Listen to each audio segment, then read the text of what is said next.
And I mean like truly amateur porn. I don't mean this like, oh, I stumbled into this guy's van and like, oh, I guess he wants that. No, I'm talking about a couple that's presumably in love that records themselves having sex just because they want to share it with the world. It's so beautiful. And I get to be a part of that. And I think that's lovely. I think that's lovely. And that's really what I want in a girlfriend, I was thinking. Is what I like in porno is what I like in a relationship. I think it's a girl that's insecure enough to have sex with me and then let me like show the video to a ton of my friends. It's so awesome. And I've also been watching threesomes as well. Not two guys and a girl. Fuck that. I'm talking two girls and a guy. Because thank God for physics, the penis can only be in one hole at once. I don't know if you guys knew that, but it can. So that means there's always a girl that's just not in on the action. And it's just so awkwardly like pretending like she's busy and like trying to look sexy at the same time. And it's just so awkward. And you feel bad for her. And if you look really close, sometimes, it's kind of like if you see like the boom mic come down in a movie and like elbow your friend, you're like, hey, Rupert, check it out. And it's like some people like old Star Trek episodes, I guess. You can see her just become completely self-aware and self-conscious about what she's done with her life up to this point because she's just looking at two people having sex. And you can see, if you look real close, you can see her soul just drain out of her body. And it's so encouraging. Because I could be that. I could be the odd man out in a threesome. You never know.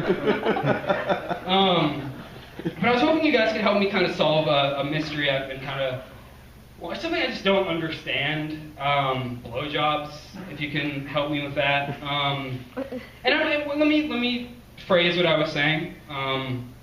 I mean a blowjob. I don't mean like a little bit of oral before sex. I mean like the full job. Because that's what it is. It's called a blowjob. It's a job. You don't want to do it. You're like, oh fuck. I have like start to finish. Great. I don't understand why you guys do something, and by you guys I mean all you wonderful ladies out there. I don't understand why you do something where the only thing you get in return is a mouthful of spunk and like my last piece of Orbit gum, which is always so annoying, and just this stupid smile on my face for the next 20 minutes. That's all you get. It's totally no. I feel like I owe you something. I feel bad. It's like prison currency. Like I owe you like 12 cigarettes now. Like I'm now your bitch, even though you sucked my dick. I just feel bad. But and girls are always like, well, you like going down on girls, and I'm like, yeah. And they're like, well, same thing. And I'm like, no, it's not. Because when you go down on a girl, there's like a 99% chance afterwards you're gonna have sex, which rocks. And the 1% that hasn't happened, I've just like really fucked up and panicked, and the only thing I could do was just go down on it really quick.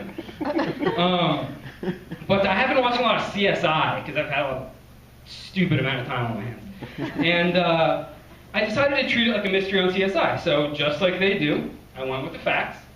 And I remembered every single time a girl has done a blowjob, for this discussion, we all know what I'm talking about. And it was, whatever. And I cross-correlated the timelines like they do. And I was actually able to pull off of enough of a correlation to actually establish a motive. That's right, we're talking blowjob in the first degree here. Because it's not an act of passion. Don't tell me that, oh, I just wanted to because I love you. No, give me a back rub if you love me. You know what I mean? And because I see her look when, like, right before I whip it out, and it's just one of, like, do you guys ever have a grandparent that, like, falls asleep in the middle of the day, and you walk in on them napping, and you're really worried for a sec because you're scared they might be dead, and then you go up to them, and you see them breathing, you're like, oh, okay, cool, thanks. It's the same look on a girl's face 3 seconds before I whip it out. Like, oh, God, what is it going to look like? Oh, God. And then I take it out, and she's like, oh, thank God. I'm like a little uncertain about it, and I feel bad because it's the last thing a girl sees. It should be the first thing. I feel bad. Like there's nothing you can do at that point. After you see what I got, that's it. You've gone too far. You know what I mean? There's nothing else you can do. Yeah. So yeah, CSI, and really, I came down to a pretty good conclusion, I think. So this is what I gathered. This is what the data, I extrapolated from the data, whatever it is. Dad, you're a scientist, however you do it. So the perp, in this case, did said act after the third date in every case, in most cases, I should say. So that was like the biggest crossover. So I came up with this theory. So okay, the first date, you're meeting the guy, you're seeing if he's nice, all that cool stuff. Second date, obviously you liked him or you wouldn't go on the second date, so obviously you're looking for a kiss or maybe a little under the shirt, over the bra action, or under the bra, I don't know what kind of girl you are, maybe let him finger or something like that. And then the third date. The blowjob date, according to my findings. And what I surmise is that it just means that just because of this data, we know that the girl's just sitting there the whole time, just based on, past patterns. The girl has to be sitting during the date the whole time, just like watching me stuff my face. Not even like trying to be like alluring or anything like that. And she's just like, I'm gonna find out what this guy's dick tastes like. Great, cool. But yeah, I am back in LA, and I'm single, so I guess I'm dating now. I don't know. I don't hate like that I'm dating. Anyway, but I can't. First of all, ladies, I'm very sorry to the standards that we hold you guys to. It's so gross. Like, I'm in a bar with my friends, and some girl walks by and is like, dude, she's like 6. And my friend's like, no. Like, I'd go 5.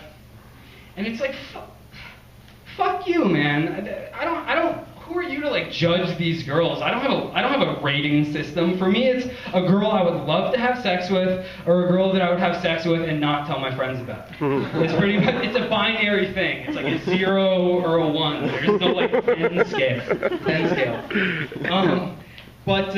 Yeah, because I feel like hitting on girls or talking to girls, I just hate doing it. And it's not because I'm nervous. It's just because it feels so disingenuous. Like I'm conning you into something or something like that. Because I can't actually walk up to a girl and like actually start a conversation. Like, hey, this is what I have to say. What do you have to say about what I have to say? It just doesn't work like that. I'm walking up to a girl saying hi, hoping that she says hi back. And then anything that happens after that is like totally her fault. Like, I'm just trying to get away with whatever I can get away with. You know what I mean? Because there's this saying, it's an old adage, I'm sure you've heard it. Love and relationships are like a fart. If you force them, they're probably going to be shit. And it's true. You just can't force a relationship. You have to be genuine with it. And I really believe that. And speaking of being genuine with a relationship, I also hate having sex. I decided that probably sounds weird, but let me explain. I like masturbating more to thoughts of my previously having sex than actually having sex. So when I'm out, talking to girls, the only reason I talk to girls is to have sex, so I then have something to later masturbate to. Unless I, for some weird reason, recently had sex, and then I'll just talk to a girl, because I'm really just looking for a yes at the end of the day. So I'm thinking that my new pickup line should just be, hey, sorry to bother you, just like really hypothetically and superficially, would you consider having sex with me? And all I'm looking for is a yeah. And then if they say yeah, I'm like, great. Because I'm not like autistic when I remember these past sexual dalliances. I don't remember like every detail. I pretty much get down to like position sequence, and then you can just like swap faces out from there. And so I'm just gonna be like, hey, would you hypothetically, yeah, you would. Yeah? Okay, great. Let me just take a few mental pictures really quick and I'll be on my way. Thanks a lot. Because that way you don't have to worry about like choreographing positions or anything like that. And like if you actually take your pants off over your shoe, but you have to look like cool doing it, so you're like, and it just doesn't work. And the best part about the whole thing, I can keep my